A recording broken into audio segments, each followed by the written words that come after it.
মধ্যপ্রাচ্যে নতুন উত্তেজনার মাঝেই সামনে এসেছে এক আশ্চর্য অস্ত্র। ইরান গোপনে তৈরি করেছে আধুনিক ক্রুজ মিসাইল, নাম পাভেহ।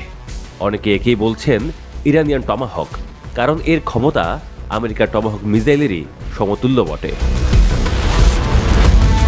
ইরানের সরকারি টেলিভিশনে পাহাড়ের ভেতর থেকে মিসাইল ছোড়ার ভিডিও দেখানো হয়, আর সেই দৃশ্যেই বিশ্ব নড়ে চড়ে বসে। পাভেহ আর সাধারণ কোনো পরীক্ষামূলক প্রকল্প নয়, এটি এখন ইরানের সবচেয়ে আধুনিক ল্যান্ড অ্যাটাক ক্রুজ মিসাইল। 2023 সালে পাভের কথা জানাজানি হয়, তখন এর মাত্রা ছিল 1000 কিলোমিটার। কিন্তু 2025 সালে সরকারিভাবে ঘোষণা করা হয় নতুন রেঞ্জের কথা। জানানো হয় 1650 কিলোমিটার পথ পাড়ি দিতে পারে এই মিসাইল।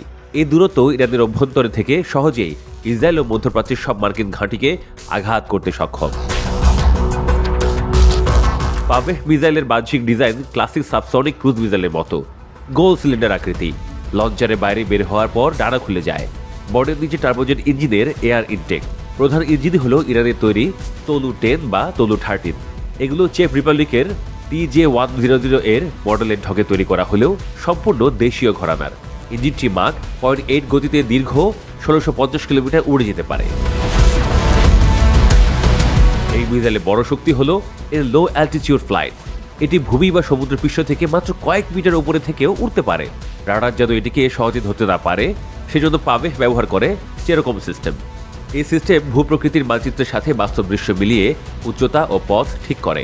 মিসাইলের নিচে থাকা রাডার অল্টিমিটার ও সেন্সর সারাক্ষণ ডেটা তুলনা করে। এভাবে এটি গোপনে শত্রু অঞ্চলে ঢুকে যেতে পারে। টার্গেটের কাছাকাছি গেলেই সক্রিয় হয় গাইডেন্স। এটিতে থাকে হাই রেজলিউশন ক্যামেরা। নাকে বসানো ক্যামেরা ছবির সাথে পূর্ব লোড করা স্যাটেলাইট ইমেজ মিলিয়ে লক্ষ্যবস্তু নির্ধারণ করে। সাম্প্রতিককালে পাভের আরেকটি বৈশিষ্ট্য বিশেষ নজর কেড়েছে। এটি লক্ষ্যবস্তুর উপর ঘুরে ঘুরে অপেক্ষা করতে পারে। যে সময়ে আক্রমণ সবচেয়ে কার্যকর, তখনই এটি ঝাঁপিয়ে পড়ে। আগের সুমার বা হোভেইজিয়া মিসাইলের এমন সক্ষমতা ছিল না।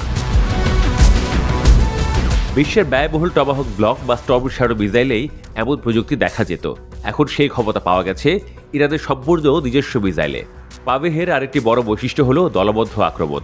2025 সালে ভিডিওতে দেখা গেছে ডজন ডজন পাভেহ একসঙ্গে বিভিন্ন লঞ্চার থেকে ছোড়া হচ্ছে।